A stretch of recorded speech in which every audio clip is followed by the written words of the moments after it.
কদিন ধরেই ফ্রিজেতে একটা কাটা আনারস পড়েছিল, ভাবলাম আনারসের চাটনি বানানো যাক। আনারসটাকে কেটে ভালো করে গ্রেট করে নিয়েছি। এরপর কড়াইতে দিয়ে কিছুটা জল দিয়ে দিলাম, দিয়ে সেদ্ধ হতে দিয়েছিলাম 5 মিনিট মতো। ওপর থেকে এলাচ আর একটুখানি তেজপাতা দিয়ে দিয়েছি। এরপর আরও 10 মিনিট ফুটিয়ে নিয়ে ওপর থেকে লবণ দিয়ে দিলাম।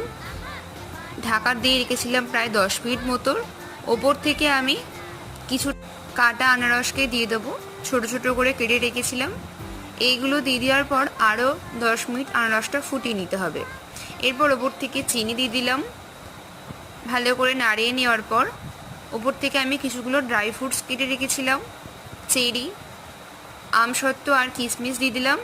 আর দেবো ওপর থেকে কিছুটা ভাজা মশলা, জিরে আর ধনেকে শুকনো কড়াইয়ে নেড়ে গুঁড়িয়েছি। দেখো, আমার আনারসের চাটনি একদম তৈরি। তোমার বাড়িতে অবশ্যই ট্রাই করবে। টাটা।